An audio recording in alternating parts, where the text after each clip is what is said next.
회사에 존버하고 싶어도 버티고 싶어도 회사가 지금 망할 판이다. 회사가 지금 언제 어떻게 무너질지 몰라서 존버하기도 어렵다라고 이야기하는 사람도 있습니다. 그만큼 지금 현재 상황이 안 좋죠. 내가 버티고 견디겠다라고 악착같이 많은 결심을 해도 회사가 위청거려서 회사가 답이 없어서 무너지게 되면 아예 그냥 나의 일자리가 날아간다라는 것. 그것도 이제 불편하지만 진실이죠. 앞으로 이제 우리가 살아가는 삶이 되게 빡세다, 되게 예사롭지 않다, 되게 많이 힘들다 라는 이야기를 하는데, 우리가 상상을 아무리 많이 해도 그 상상하는 것보다 더 심한 쇼크, 충격이 오는 것 같습니다. 그래서 제 영상의 댓글에 이제 많은 분들이 글을 남겨주시기를, 목돈을 비축해야 된다, 현금 마련해야 된다, 어떻게든 자기의 재능을 키워야 된다, 자기만의 기술을 가져야 된다 라고 얘기하는데 전부 다 맞는 말씀이십니다. 근데 네 말은 맞고 내 말은 틀리고 네 말은 맞고 뭐 이런 식으로 너무 나눠서 굳이 생각하지 말자고요. 제가 얘기하는 말의 이 주제나 아니면 많은 분들이 댓글을 달아주시는 거나 보면 결국에는 우리가 좀 더 안전하게 살아가고 너무 이 세상을 쉽고 만만하게 보지 말고 자기의 인생을 잘 관리하고 잘 지키고 잘 좀 이렇게 만들어 가자라고 하는 게 이 영상들의 주제이니, 너무 그렇게 다르게 얘기하는 사람들에 대해서 적대시하거나 좀 과도하게 바라보거나 이러지 않으면 좋겠습니다. 좀 생각이 조금 다를 수도 있다, 그래 저 사람은 저렇게 생각하는구나, 그 정도로만 봐주시면 어떨까라는 생각을 해봅니다. 우리가 앞으로 살아가면서 무수히 많은 사람들하고 이렇게 다툼도 있고 싸우기도 하고 여러 가지 상들을 접하는데요. 그럴 때일수록 저는 생각하는 게 최대한 남을 배려하려고 남의 입장에서 생각하고, 그래 저 사람이 왜 저렇게 생각했을까, 저 사람이 저런 마음을 먹는 이유는 뭘까, 왜 저렇게 표현할까, 뭐 이런 것들도 한 번쯤 생각해보면 좋겠습니다.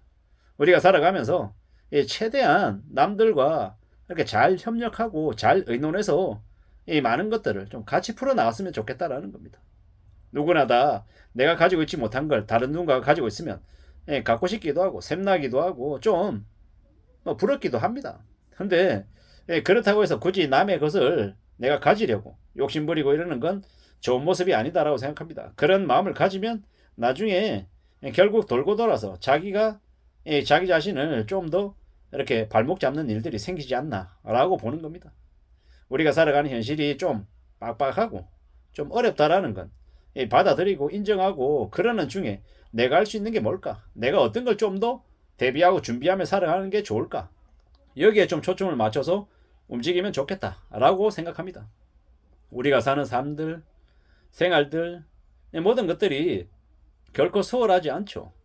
특히나 지금은요, 국민연금을 수령 못 받는다라는 이야기들도 많이 나오고 있고, 이미 국민연금을 수령하고 있는 지금의 노인들도, 국민연금 수령하시는 분들도 아마 금액이 많이 줄어들 수 있다. 그리고 50대들도 40대들도 국민연금을 못 받을 수도 있다. 혹은 연금을 받는다 하더라도 받는 수령액 자체가 반토막이 날 수 있다. 혹은 3분의 1 토막 날 수도 있다. 뭐 이런 얘기들도 되게 많이 합니다. 고갈의 속도가 너무 빠르기 때문에 그런 얘기를 하는 거죠. 이런 나라 일본은 국민연금을 18% 내고 한 30% 정도 소득 대체율로 해서 받아가는데, 한국은 어떻게 국민연금을 9% 내고 42%, 45%, 40% 이렇게 받아가는 게 가능하냐, 말이 안 된다는 얘기인 거죠. 결국은 국민연금을 소득 대체율로 42%, 45% 받아가면 나중에 이 다음 세대들에게 국민연금 30%, 국민연금 그 보험료율이 뭐 거의 25%, 30% 이렇게 돼야 나이 드신 분들이 자기들이 40%, 45% 가져간다라는 겁니다. 지금 세대들이, 지금 국민연금 수령하시는 분들이 좀 더 많이 가져가기 위해서 다음 세대들에게 못할 짓을 하는 걸 수도 있다, 이런 생각도 우리는 잊지 않아야 될 것 같습니다. 그리고 이제 나만 잘 먹고 잘 살면 되고 나는 배불리 먹고 남들은 모르겠다 이렇게 생각해버리면, 그로 인한 이 충격들이 부메랑이 돼서 결국 우리에게로 되돌아온다 라고 생각해야 될 것 같습니다. 요즘 와서 부쩍 국민연금 관련해서 원하는 나이에 그때 그만큼을 못 받을 수 있다 이런 얘기를 하는 사람들이 많습니다. 그들이 거짓말하는 걸까요? 아닐 겁니다. 아마 그만큼 지금의 이 국민연금 관련해서 운영하는 부분들이나 아니면 보험료율이든 여러 가지가 예사롭지 않다는 겁니다. 그리고 정부의 지금 재정 적자도 계속해서 불어나고 있는 상황이고, 그럼에도 불구하고 지금 이 여당이든 야당이든 쓸 공리만 하고 있고 이 감당이 안 되는 저 재정 문제를 아무도 진지하게 그걸 좀 조정해 나가고 대비해 나가려는 생각들을 안 하는 것 같다라는 겁니다. 결국 이제 이러한 무지막지한 이 방만한 운영들이 이 나라 전체를 휘청거리게 만들 수 있다라고 생각하고 우리가 앞으로는 어떻게 지내야 되겠습니까? 여당이든 야당이든 정치하는 정치인들 그리고 경제인들 관련해서 견제하고 감시하고 경쟁할 수 있게끔 분위기를 만들어야 된다는 겁니다. 그래야 우리의 일상들이 우리의 삶이 지켜지지 않겠나라고 보는 겁니다. 이웃나라 일본은 대학생들이 졸업할 때쯤 되면 졸업하기 이전부터 자신의 일자리가 거의 다 이제 확정이 될 정도로 취업률이 되게 높고 경제가 살아나고 있고 우리는요 지금 취업준비생들이 취업을 못해서 일자리를 구하지 못해서 쉬고 있는 사람들이 너무도 많고 앞으로 시간이 지나면 지날수록 대기업을 종사하는 주된 시장에 있는 사람들이 고임금 때문에 일자리를 잃는 경우도 되게 많을 것이고 나이가 60대가 되어도 원하지 않는 노동을 해야 되는 사람들도 많아지는 것 같습니다. 꽤나 우려스럽고 꽤나 염려스러운 일들이 많이 벌어지는 것 같다는 겁니다. 이런 시대에 우리가 어떻게 살아가야 될지 우리는 어떤 삶의 모습을 갖춰야 될지 좀 진지하게 고민하고 또 고민해야 될 것 같습니다.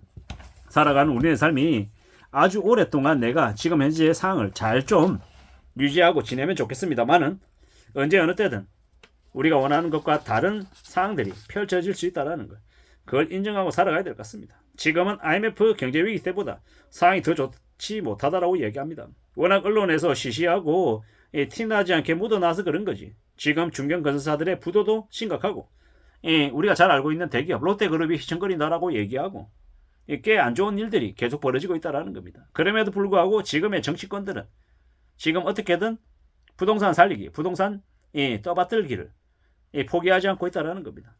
이런 상황에서 이런 모습들이 계속 지속되면 대한민국의 재정은요 더 악화되고 많은 사람들이 그 재정 악화 부담을 엄청나게 많이 해야 될 수 있다는 겁니다.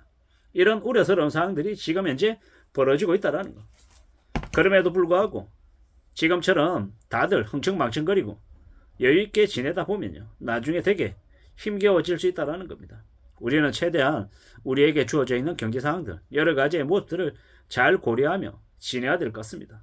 지금 상황이 매우 안 좋다라는 겁니다. 이 안 좋은 상황을 우리가 어떻게 맞이하고 어떻게 볼 거냐를 잘 좀 생각해 볼 필요가 있습니다. 기업들의 연체도 심하고 가계부채도 심각하고 오죽하면 스트레스 DSR 3차 시행을 2025년 7월부터 할까라는 겁니다. 그냥 시행하는 게 아니라 대출 상태가 너무 심각하게 늘어나고 있고 사람들이 대출을 우습게 보고 또 생활하는 생활고에 시달리고 있는 사람들 연체가 되어서 힘들어하는 사람들이 계속 늘어나기 때문에 어떻게든 조정할 필요가 있어서 지금 대출을 줄이고 가상금리를 부과하고 또 여러 가지로 좀 긴축하고 있는 거라고 보여집니다. 우리가 어떻게 헤쳐나가고 대비할지에 대해서 잘 궁리할 필요가 있겠다라는 말씀을 드립니다. 이상입니다.